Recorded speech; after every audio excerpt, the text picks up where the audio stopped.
So Hannah, Dr. Ogbeide, if it's okay with you, I think we should probably go ahead and get started since I know we're getting a good group of folks who've already joined this call. Does that work for you? Sure. Perfect. Well, once again, my name is Haran Shamgoshan. I'm the CEO for Dialysis Patient Citizens Education Center. Really excited about today's presentation on the empowered patient taking steps to manage diabetes and chronic kidney disease. Our organization actually was formed about 6 years ago, and one of the main purposes was to help identify some of the gaps in education especially for kidney disease patients, and often one of the most overlooked pieces of that is the social, emotional well-being of patients. And so absolutely delighted and honored to have Dr. Stacy Ogbeide with us today.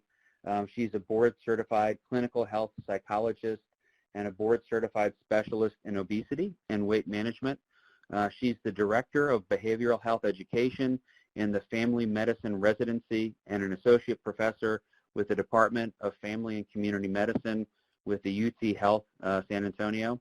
She's also a cross-appointment in the Department of Psychiatry and Behavioral Sciences and serves as the primary care track coordinator for the psychology internship program. Dr. Ogbeide serves as a consultant for the Integrated Healthcare Initiative of Mental Health America of Greater Houston, which focuses on engaging and increasing the delivery of integrated primary care behavioral health services in the Greater Houston area and throughout the state of Texas. She's a 2018 recipient of the Wingspread Honoree Award through the Collaborative Family Healthcare Association, the 2019 recipient of the Association for Psychologists and Academic Health Centers Early Career Psychologist Contributions Award, the 2019 recipient of the Integrated Care Champion Award of the Missouri Psychological Association, and the 2020 recipient of the Excellence in Clinical Health Psychology in an Early Career Professional Award through the Society for Health Psychology, Division 38 at the American Psychological Association. So obviously, we're grateful to have such an accomplished speaker with us today. At the same time, I do want to let you know that Dr. Ogbeide, she's also published on integrated and primary care and behavioral medicine. She's done over 120 conference presentations. She actually teaches at doctoral level courses in behavioral medicine and integrated primary care behavioral health at Our Lady of the Lake University and graduate level courses at the University of Texas San Antonio. And her professional interests include the primary care behavioral health consultation model, behavioral medicine, health psychology, and primary care workforce development. So as I mentioned, we're fortunate that you're joining us today, that you set aside this time. Obviously, extremely busy and accomplished professional, hands down. And so at this point, I'm going to go ahead and turn it over to you, Doctor, to talk a little bit about today's topic and presentation. Thank you. Thank you so much. I'm really excited to be with you all today, whether it's afternoon or morning, depending where you are. On the screen, if you can see the screen, I have my Twitter handle there. If you can't see the screen, it says at Dr. Stacy 01. And look for me on Twitter. If you're on Twitter, I'd love to engage with you, have a conversation with you, if that's something that you are interested in, if you are a social media person. But let's keep on going because we have a lot of good things to talk about today. And these are a few of the goals for this webinar. Number one, I'm really excited to talk to you all about something called the patient empowerment model for diabetes, and so I'll dig into that shortly. Next, I will also talk about something called self-compassion, and I think for when you have a lot of different chronic conditions, it can be quite difficult to manage, I think is an understatement. And so I'll share with you, and we'll do an exercise together that focuses on self-compassion to really help you during those times where you just may feel like, what's the point? Why even bother with this? And then I'll finish up today's webinar talking about having a value-based life, what that is and how that can help you be successful with managing your diabetes and your CKD. All right. So let's first stop for a moment and think about why talk about diabetes and chronic kidney disease. And so a few reasons why this is important. Over time, especially if you've had CKD and diabetes for some time, you may be aware of this. And if you are not, some new great information for you. Over time, high blood sugar can really cause some damage to the blood vessels that are in your kidneys. And when those vessels are damaged, as you can imagine, your kidneys may not work as well. And so this is why we pay really close attention when patients have chronic kidney disease as well as diabetes and high blood pressure, just because all of these conditions combined can really have a pretty big impact on your CKD as well as the progression of your CKD. And so how does diabetes progress and impact your CKD or your chronic kidney disease? What increases the chances of this? And so here are a few things that I want to share with you. Number one, if you've had diabetes for a long time, and specifically if you've had diabetes for a long time and it hasn't been controlled very well.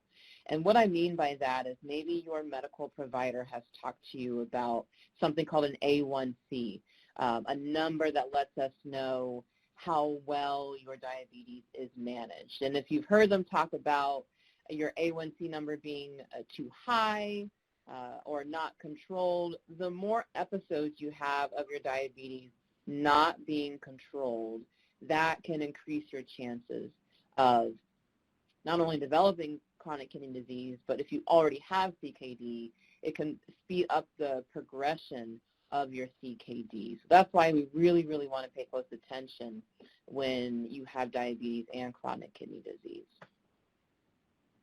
All right. And so there are some other health behavior changes that we pay attention to when you have diabetes and CKD. And so I have a few of those on the screen here. And so some of those things are smoking cigarettes. So maybe if you do this, you probably, hopefully, have heard your medical providers encouraging you to reduce and eventually stop cigarette use. The second piece here is not following your diabetes eating plan. Maybe you've been referred to a dietitian to help you with your nutrition plan, and it's just really difficult to manage.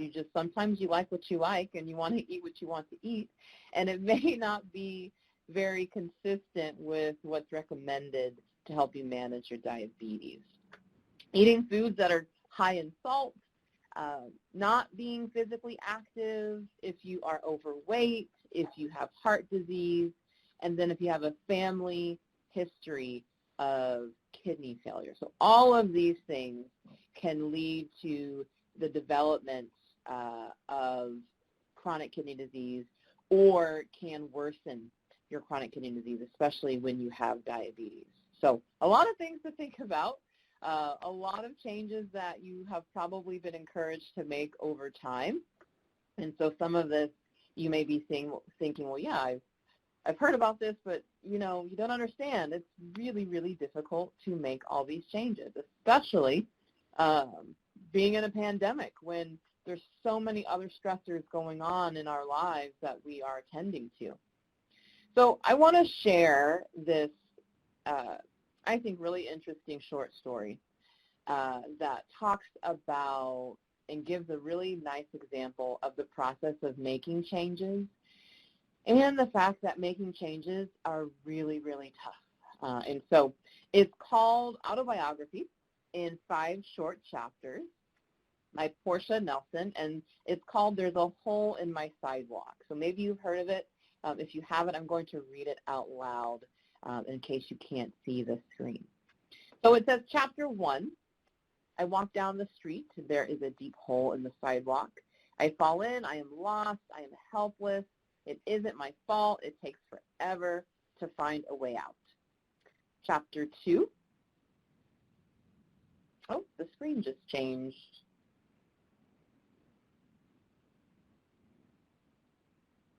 I'm not sure, Hannah, the screen, there we go. Thank you.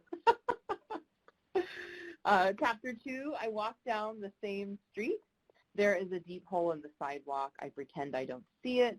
I fall in again. I can't believe I'm in the same place, but it isn't my fault.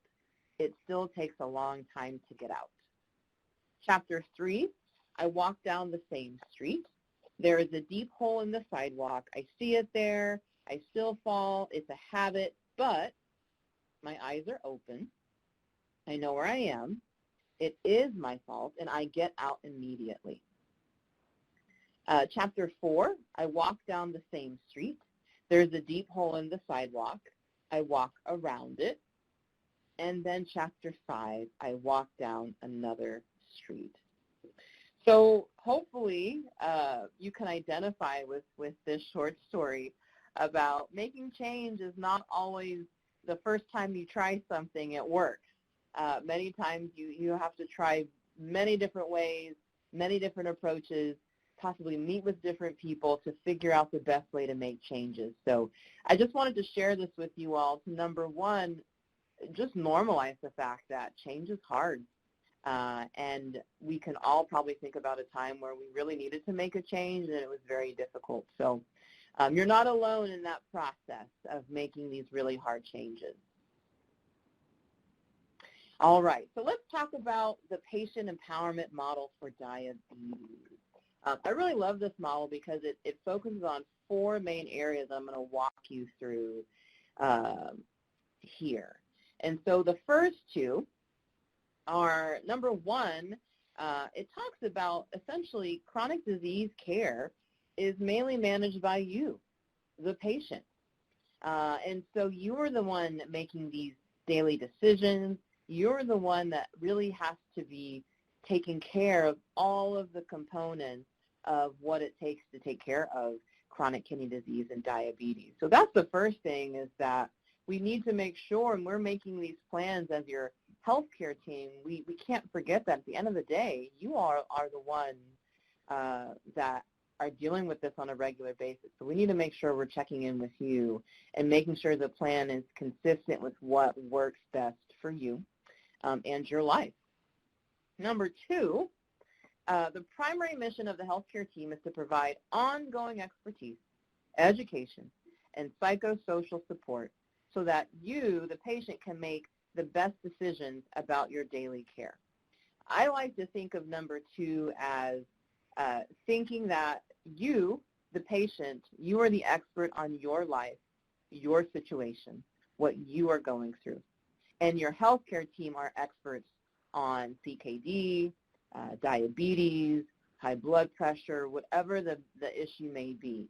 And if we could come together and bring our expertise together, I think that's when the best plans happen, when we're both working together to figure out how to best help. And so that's what number 2 is referring to. Then we have number 3, and it says people essentially are much more likely to make changes that are personally meaningful and freely chosen. I can't agree with this more. I don't know if anybody out there who's listening, if you have teenagers in your life, whether you are a parent, a grandparent, a sibling, a cousin, a friend, maybe you might be a teacher, but if you're around enough teenagers, you may know that many times teenagers don't like being told what to do. And typically, the more you tell a teenager what to do, sometimes they like to do the opposite of what is being asked of them to do. And I think even as adults, we still all have a little bit of that teenager-ness still in us, where we don't like being told what to do. We like to come up with the ideas. We like to try things out the way that works best for us, and that makes sense for us. So this is what number 3 is talking about, is that when you're making a behavior change, you do it in a way that makes sense for you, that's personally meaningful. Maybe your medical team is really focused on, we got to get that A1C number down. We have to really control this diabetes. But maybe your goal is, I just want to be able to walk around at SeaWorld in 6 months and enjoy a trip with my family. And so how can we make your goal of wanting to walk around at SeaWorld consistent with your team's goal? And I think that's super possible. We just have to make sure that we're focusing on what's most important for you, being the patient. And then number 4, all people, regardless of their situation, have the capacity to make choices that can make a difference in their lives. And I really love this one, because what this is saying is that everybody has the ability to make these changes. You may not feel that way at certain times. You might feel just really defeated at times, just because it's really tough to manage these conditions. But at the end of the day, I just want you to remember that you all definitely have the ability to make these changes when you are ready to make these changes. So these 4 points together are what we call the patient empowerment model. That's specific to diabetes, but you can connect this to really any chronic condition that you're managing. Okay, and as I'm going through this information, I will of course save time at the end for Q&A. But if you have a question that you really want to ask that you don't want to forget, you can type it. If you have the ability to type it in the chat box, please do. I'm paying attention to that, and I'll be sure to answer those questions as I go along today. All right, so you might be thinking we're about a third of the way through so far, and if you can see the person's picture on the screen, this person looks a little bit confused, maybe a little bit shocked about what's being talked about so far, and so maybe these thoughts might be running through your mind. This sounds really nice, but I don't know if this will really help me. I've had a tough year of loss. Or you might be thinking, I don't have, part of the issue is I don't have time to make all these changes. My medical team, every time I go to the doctor, they're always asking me, have you stopped smoking? Have you started exercising? Have you changed your diet? Are you managing your stress levels? And I just feel like I don't have time to do all the things that my healthcare team really wants me to do. Or the third piece here, you might be thinking, I'm just really tired of dealing with having diabetes and dealing with having chronic kidney disease. You might be in dialysis, and you might be saying, I'm just so tired of this right now. And so if you're having any thoughts like this, or any thoughts similar to this, just know that all that means is that you are a human being, and you have a pulse, because it's completely natural and okay to have these thoughts, just because it just lets us know that you're going through a lot, and we need to figure out a way to best help you with what you're going through. So I just wanted to take a moment to pause to see if anyone out there identifies with some of those thoughts that I just shared. So let's transition to talk about something to help, especially when you have thoughts like the ones I previously shared. And sometimes thoughts can be so strong that I've had patients tell me they feel like their thoughts really keep them from engaging in the behavior changes they really want to make, because they just feel very defeated, feeling as though, what's the point of trying? Nothing that I've tried has really helped me. And so I want to share with you something called self-compassion that I think can really help, especially on those days where you just feel like, what's the point? I'm really tired. So what is self-compassion?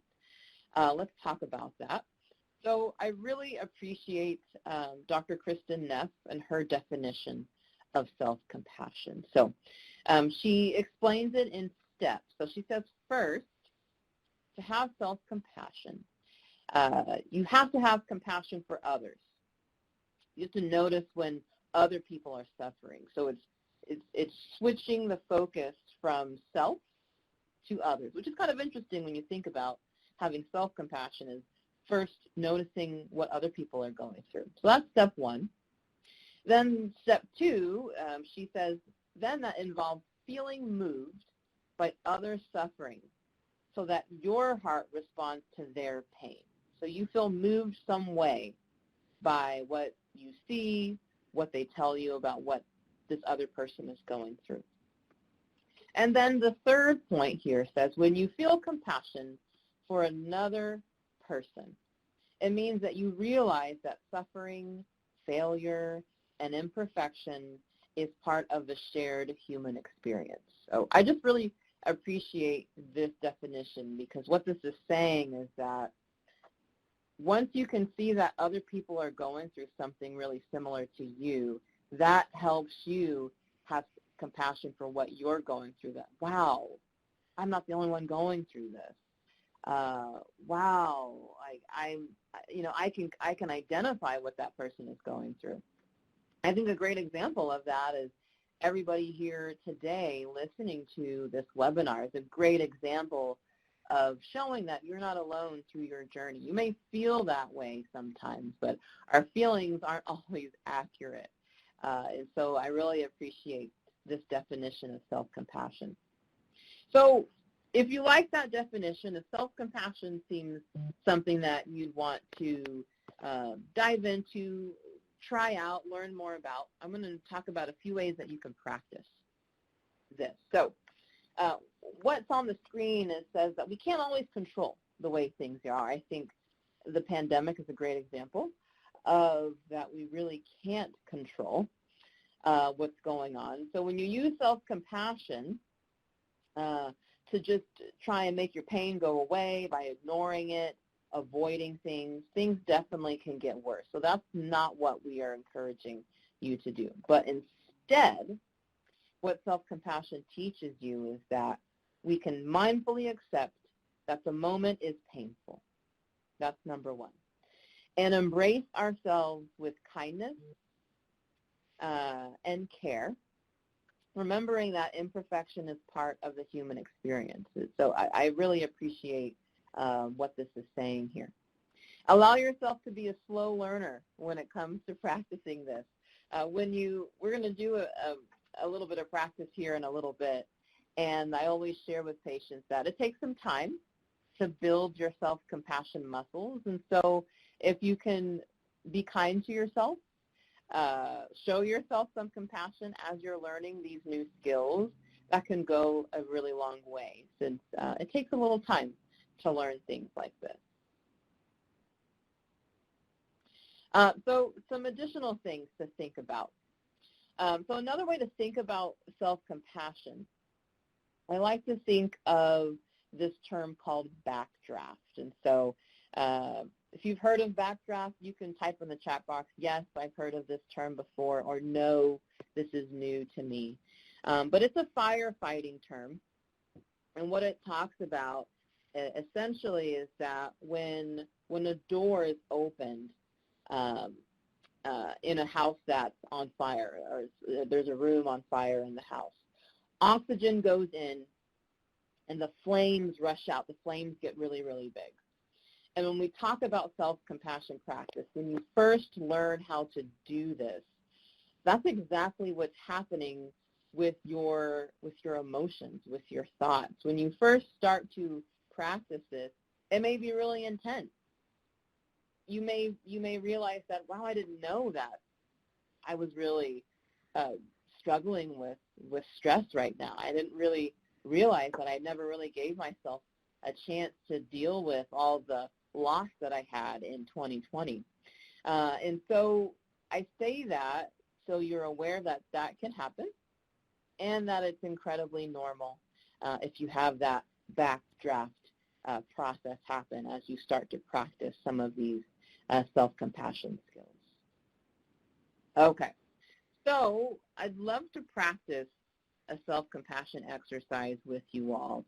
And so wherever you are, what I'd like for you to do is first to take out a blank sheet of paper. And so it can be anything, just a scratch piece of paper, and something to write with if you are able to do that. If you don't have access to that, that is completely okay. You can just listen along and practice this at a different time. But I'll give another couple of seconds for people to find a piece of paper and something to write with.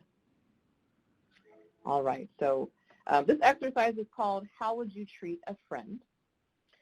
And what I'd like for you all to think about is first, I want you to think about times when a close friend feels really bad about themselves, or you have a close friend that's really struggling in some way. Maybe you've had this happen even this week. You had a close friend or a loved one come to you and just share something really difficult that they're going through. Okay, and so once you think of that person or those people, how would you respond to your friend in this situation? Thinking about it with you being at your best, how would you respond to your friend or your loved one? And I'd like for you to write down what you would typically do, maybe what you would say to your friend, maybe your tone of voice. How would you respond to your friend if they came to you and they were just really having a not so great day? And so I'll give you a few moments to write down on your piece of paper, how would you respond to your friend?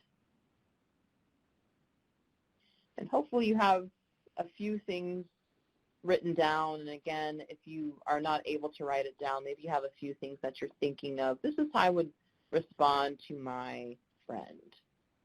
Okay. Now, I want you to think about times when you feel bad about yourself or you are struggling.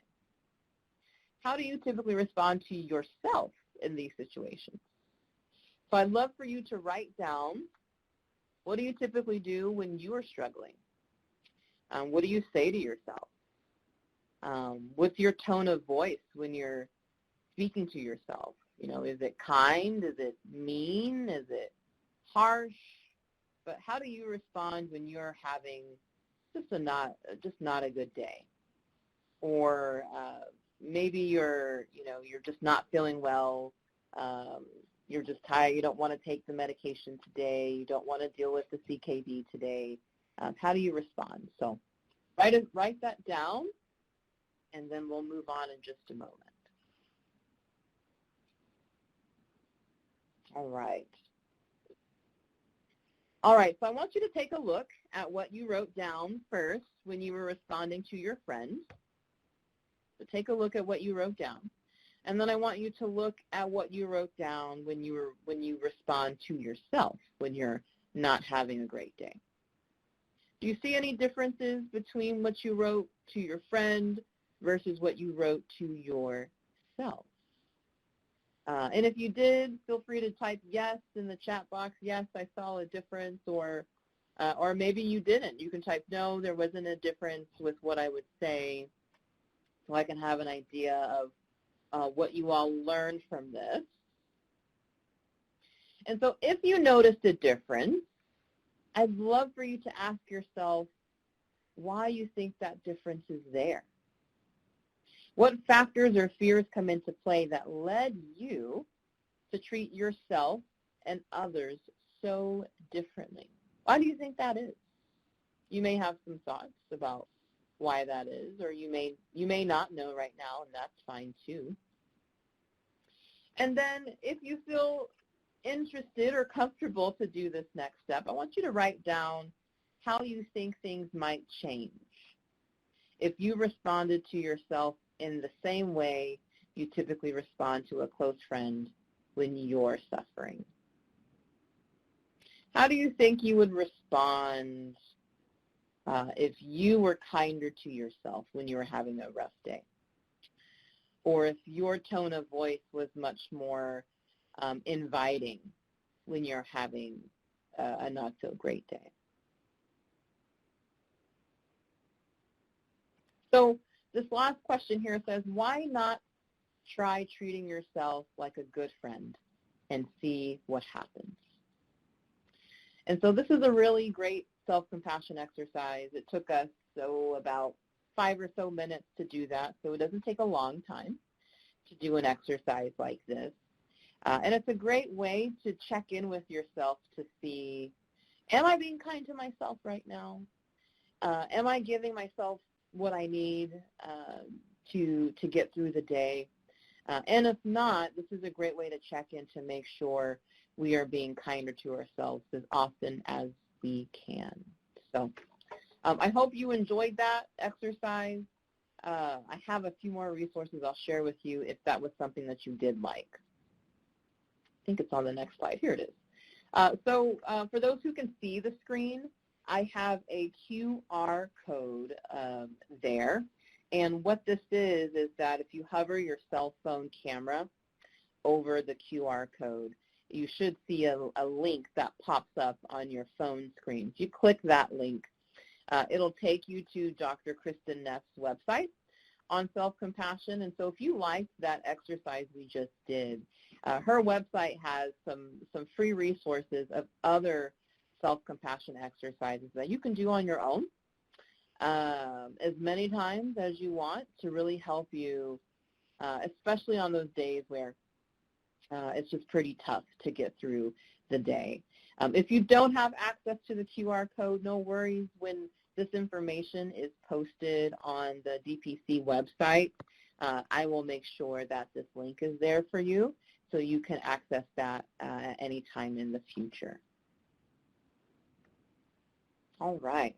So I'm going to transition to this last part of our webinar today, talking about your values. And before I dig into your values and how you can make sure that your values are consistent with what your healthcare team is hoping your values are to take care of your CKD and diabetes, I want to talk about psychological flexibility.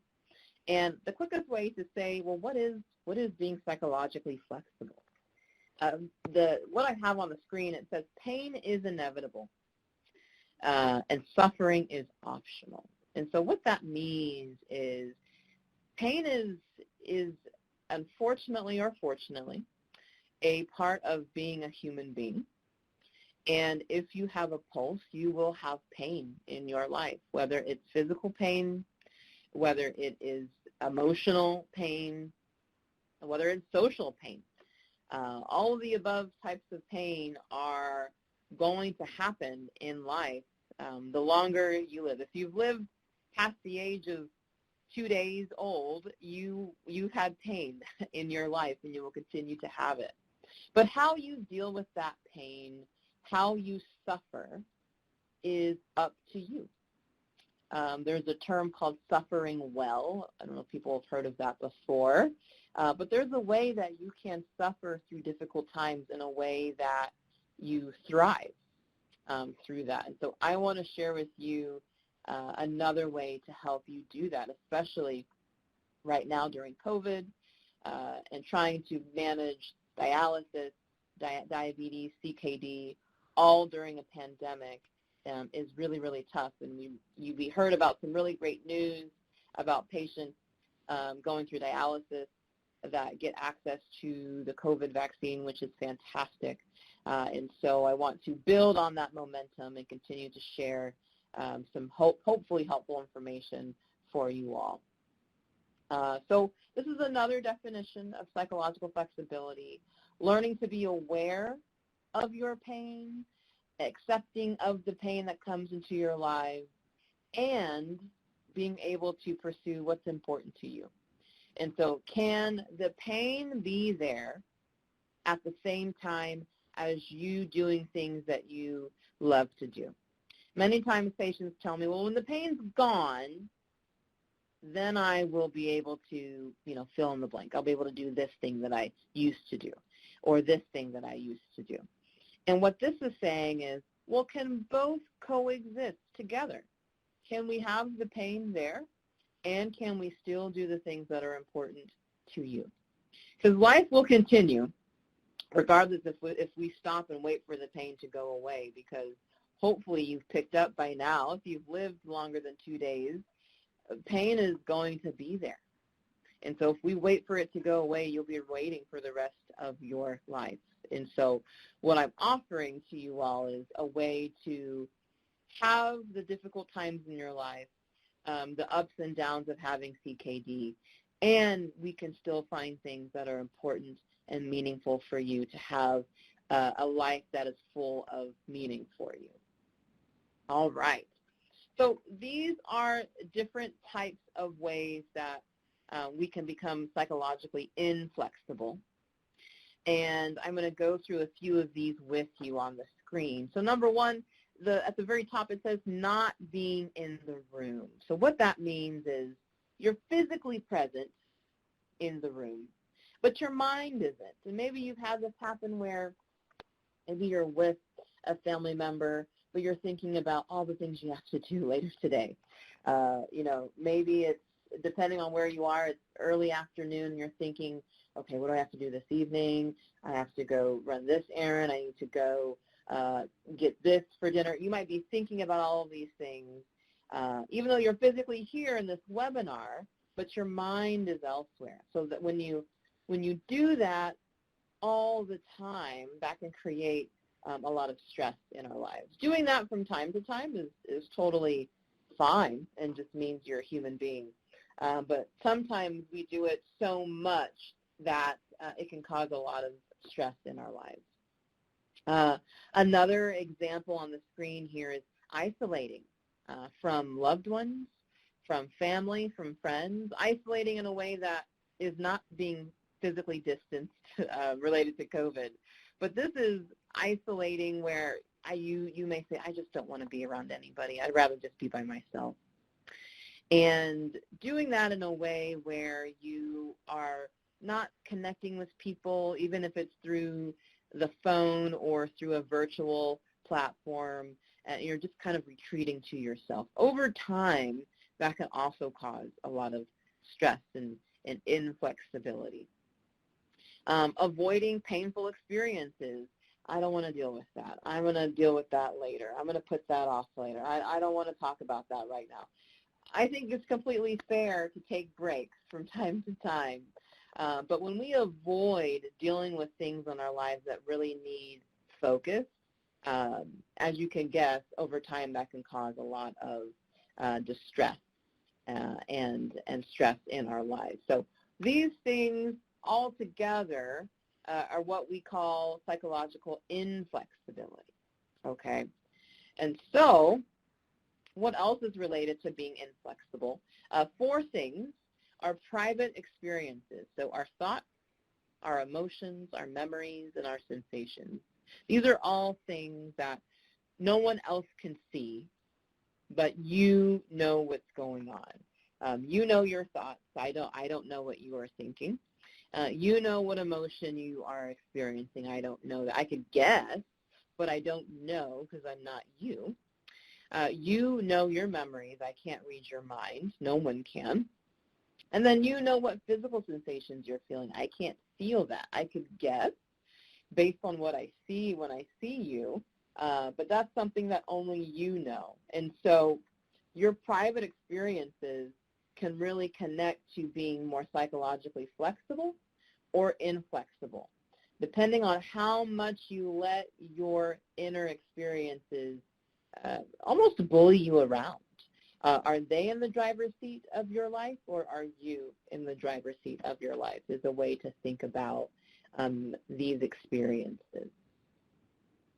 So a few questions that I want to throw out to you now that we've talked about being empowered, now that we've talked about self-compassion, and now we've talked about psychological flexibility to help you do things that are important to you. Number 1, has what you've been doing helped you get you to where you want to be according to your values? So if you're telling me I really want to be, I want to be more healthy, I want to take care of my health in a helpful way, what you are currently doing, are you on the path to doing that? If you are, fantastic. Absolutely love that. If you are not, are you willing to try something different?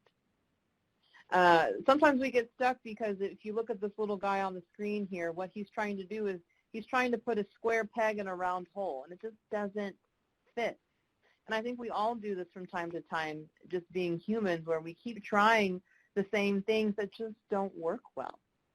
And so these questions on the screen are really great to help you think about, am I willing to try something different to get to the life that I really would like for myself? And so my hope, of course, is that every single one of you will say, yes, I really want to try something different to help me better manage my CKD and my diabetes. And so let's talk about something that could help you get there. And so values. You've heard me talk about values a little bit today, so I'm going to spend the next 5 or so minutes talking about this. And so what are values? They are a direction in life. It's almost like a compass that kind of directs where you are going next. So it's not exactly a goal. It's really something that we can't check off a list.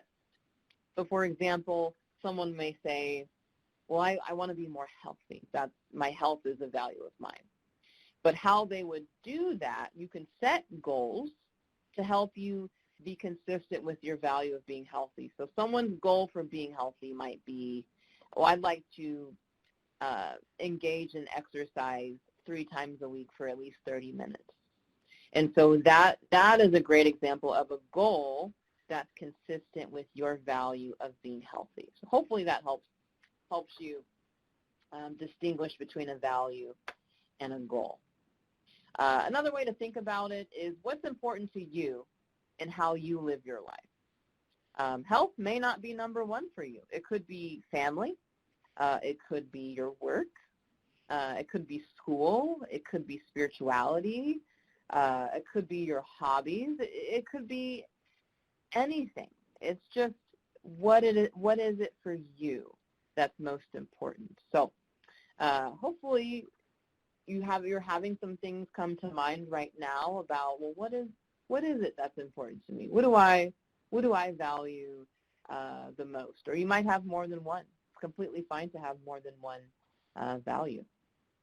I want to walk you through another great exercise to help you identify your values and how well you are engaging in activities that are consistent with your values. So this exercise is called graduation party or retirement party. So I'm going to read this out loud so you can think about, well, how would I answer this if you were doing this exercise for yourself? And so it says, for each of the 4 life areas listed below, which I'll read to you all, please describe your core values. For example, if you were at your own graduation or retirement party, what would you like to hear other people say about what you stood for, the mark you had left, generally what your behavior over the years demonstrated about your personal beliefs? And so for some people, that could be work or education. Other people, it could be leisure, things you like to do for fun. Other people, it could be personal growth or working on your health. And for others, it could be relationships. And so you could pick one of these areas. You could pick all of them if they're all important to you. And just jot down. You can do this on your same sheet of paper that you did the self-compassion exercise on. And you can write down, if you picked health, what about your health is important to you? What would you like to engage in? You know, is it, I really want to take care of my CKD and my diabetes. That's really important to me. You could write that down under number 3. I really want to work on the relationships with my children. You could write that down under number 4. So that's what you would do for this first step. Then you'd have this wonderful worksheet. So if you can't see this, it's a picture of a bullseye. And you have the 4 life areas on each part of the bullseye. And you get to then put an X in the area of the bullseye that's most important to you. So for example, I'll pick personal growth and health. We'll focus on that part of the bullseye. So depending on where you put your X lets me know that you feel what you're doing in your life is consistent with your value. So if you feel that if I followed you around for 1 week and you would be doing things that are important to your goal of being healthier, you could put that bullseye, that X, closer to the middle of the bullseye. On the other hand, if you say, well, yes, health is important to me, but if you follow me around this week, you would probably not know that. You would not be seeing me engaging in anything remotely connected to taking care of my health. You would probably put the X closer to the outside of the bullseye. This is a great way to do check-ins with yourself to see what are you doing in your life that's consistent with what you say is important to you. And if you are not doing the things that you would love to do, the great thing about this exercise is you get to make the decision. You get to be the empowered patient, and you get to say, you know what, next week or tomorrow, I'm going to start walking once a week with my cousin or with someone in my neighborhood, and we'll walk outside once per week. You get to decide what activity you want to do that's consistent with your values. So it's a really short exercise that I think is super powerful, where you can really understand where you are with engaging in activities that are most important for you. So let's talk about your action plan as we get ready to wrap up this webinar. A few things for you to think about. With your action plan, you want to make sure that you post your action plan where people can see it. That's the biggest thing. So you can let your family know if you have other people in your household so they can encourage you. If you live alone, I always tell patients, let your healthcare team know so we can be there to empower you, to help you achieve what your goal is for yourself. So that's the biggest thing. What do you all want to do next with your plan?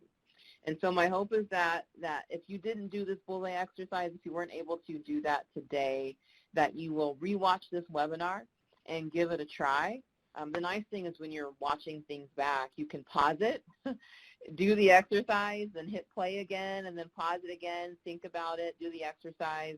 So my hope is that you all will go back, do these exercises so you can get a great action plan that fits best for you to help you feel empowered to take care of your diabetes and your CKD. So I have some resources to help get you started. If you are a book person, I know not everybody is, but if you are, these are a few books that I would recommend. If you liked that self-compassion exercise and you might be thinking, I'm going to go to that website, I'm going to try those exercises.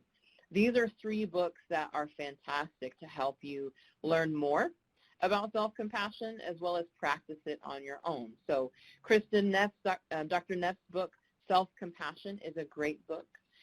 The Mindful Self-Compassion Workbook, if you like to do different exercises similar to the one we did today, this workbook has tons of exercises for you to try on your own. And then for the parents out there, Self-Compassion for Parents. This is a great time to try self-compassion, especially if you have children doing virtual schooling or doing a mix of in-person and online schooling right now. It is a lot for parents to deal with, especially if you are trying to manage your own health conditions, plus be a parent and be there for your children or grandchildren or cousins or friends. You might just be a caregiver for young people in your life. this Self-Compassion for Parents book is really, really great. So I'd encourage you to check those out. Or check with your public library. They may have a copy of any of these books too, so you can check them out at your leisure. More books there for you. If you liked the values exercise, the bullseye exercise, there's an Act Daily journal to help you get unstuck from some of those private experiences that I mentioned earlier, the sensations, the thoughts, the emotions, the memories. We call it your stem. Sometimes that stem can really keep you from doing the things you know can really help you live that life that you want. That book is really helpful. These other two books, Healthy Habits Suck. I've had a lot of patients tell me that a lot over the years, and so it's a really great book to help you figure out, how do I live a life to get started with some healthy habits in a way that is not overwhelming. So that's another great book that I'd recommend you to take a look at to help you with your CKD and diabetes management. And then the last book here is called the Diabetes Lifestyle Book.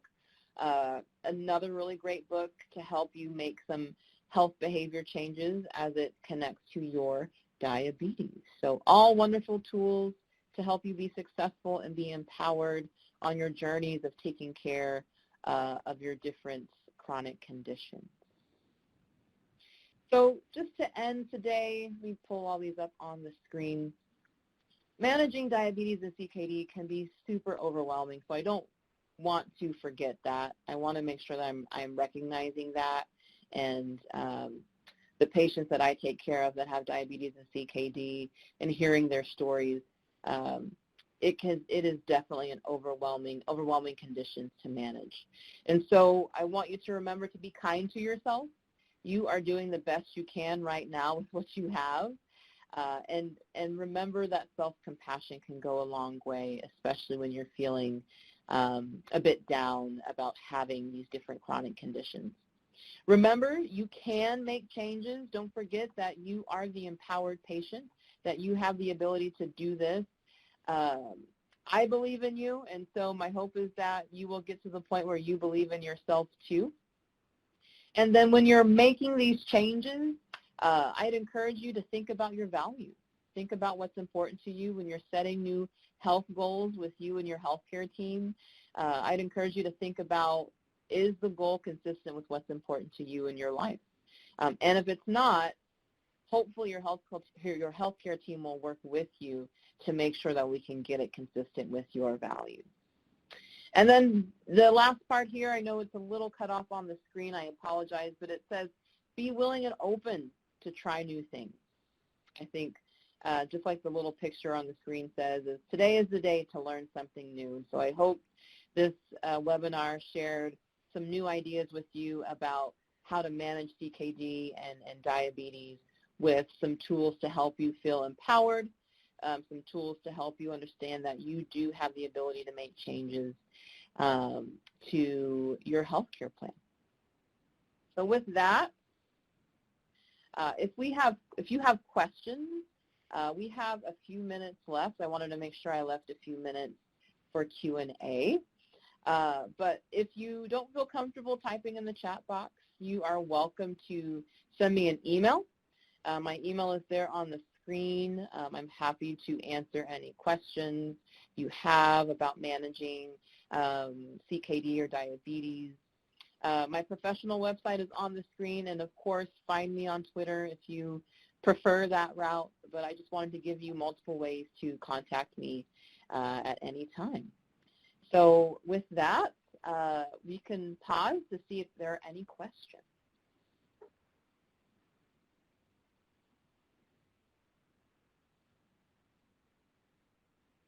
So Dave asked, is there a way to rewatch this video? And so Dave, just want to let you know that this is being recorded right now, and everyone who attended or registered is going to get a link to be able to watch the webinar again, which is also what Mildred asked about. And that, it will be also posted, and so you can also share it with your friends as well. And while others are typing comments. Dr. Ogbeide, I wanted to thank you, not just for your presentation, but for, I think, some of the exercises, the thoughtful examples. One of the things that jumped out to me, your comment about pain is inevitable, but suffering is optional. And it kind of reminds me, our past president of this organization used to say that, she did dialysis, but she didn't let it do her. And so she viewed it as, when you're talking about burnout, on how it wasn't who she was. It was just one small aspect of what she did to replace her kidney function. And so I just, I really appreciated that example. And I guess, I was trying to connect it with the self-compassion, because it's easy to talk about the suffering being optional. And, your example that you gave, how would you treat a friend? If a friend, one of my friends put on some weight, during the, this pandemic, and I was saying, hey, look, I think we all have. We're, a lot of us working from home, we're close to the refrigerator. But, for the few pounds that I put on, I'm like, come on, you know better, And I think it's the connecting the self-compassion and the perspective. And I'm just, curious if you've got any tips or pointers for, how do we be better to ourselves, recognizing that we are imperfect and that, we don't have to suffer, I guess, is kind of the message that you were trying to instill in this call as well. Yes. Thank you for everything that you just shared. I completely agree with everything that you said. Yes, especially right now, like you said, people are at home more than maybe they would like to be right now. And I have a lot of patients that basically go from home to more doctor visits, to home, to dialysis, to home, and that is their life, and can be quite overwhelming. And so I always tell folks to think about when you're engaging in self-compassion, it doesn't have to be, it doesn't have to be this long-winded exercise. It doesn't have to take a lot of time. Sometimes it's just checking in and asking yourself, what do I need right now? And it can be as simple as, I need a 15-minute power nap is what I need. Or it could be, I like a cup of coffee. Or, gosh, I haven't eaten in 8 hours. I've just been going from appointment to appointment, to meeting to meeting. I haven't even paused to see if I'm hungry. Or I just need some fresh air. I'm just going to go outside and stand in the grass for 5 minutes to just recuperate and then go back inside. And so when you're doing things like this, it can be really small changes that can be very helpful. And so the exercise that I shared with you all, the how would you treat a friend, is fantastic, and I would encourage you to try that out. But it can be even less than that. It could just be, hey, what do I need right now?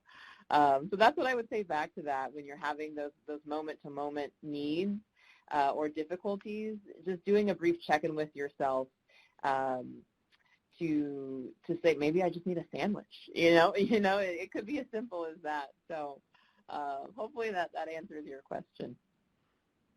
Oh, that was great. And, I also want to thank everyone for all of the really positive comments, the excellent presentation, the thought-provoking, a lot of really positive things I wanted to share with you, Doctor. And at the same time, one other thing, if there aren't any other substantive questions, I really like that, bullseye chart that you kind of brought up about our values and how close are we sticking to them.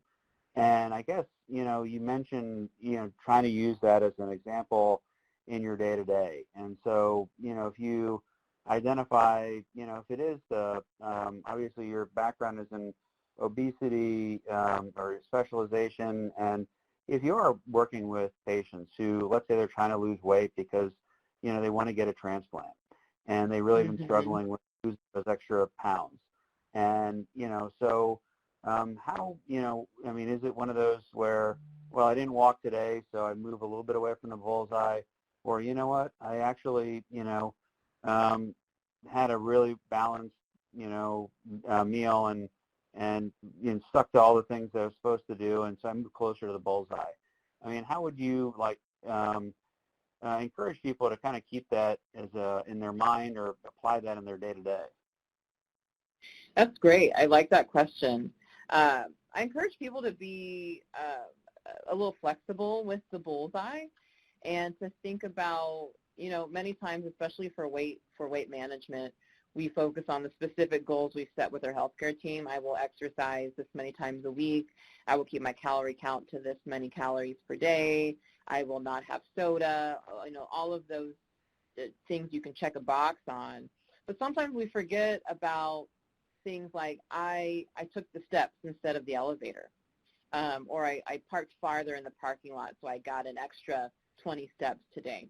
And so I would say don't discount the little things, because sometimes certain days those little things can really get you through, especially if you're having a tough day where you're not feeling incredibly well.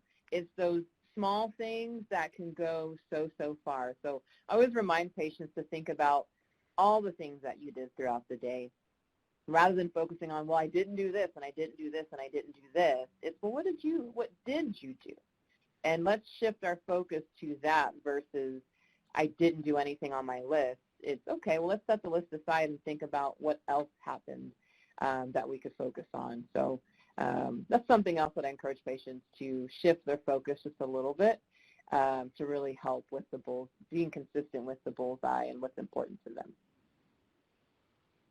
Thanks, Doctor. That sounds really consistent also with the self-compassion, where you're focused, unfortunately, a lot on the, what didn't I do versus the what did I do. So I want to also thank you again, not just for the presentation, for your time, for your expertise, for your insights. Obviously, for those who have additional questions, you can email Dr. Ogbeide directly, and at the same time, remind everyone this is being recorded. It'll be circulated to everyone as well if you'd like to share with, friends, family, loved ones, and really appreciate everyone's participation in today's webinar. So with that, thank you again, and thanks everyone. Thank you all. Take care. Thank you. Bye. Oh, and one more thing. So wanted to thank everyone for attending today. Don't forget, you're going to be receiving a feedback form. We'd love your input on today's webinar, as well as wanted to remind you that we've got our next one coming up on April 29th, and that's going to be focusing on recognizing, managing, and eliminating barriers to home dialysis. So with that, I want to thank everyone again. We are going to conclude today's webinar, and thank you very much. Thanks again, Dr. Ogbeide. Take care. Take care.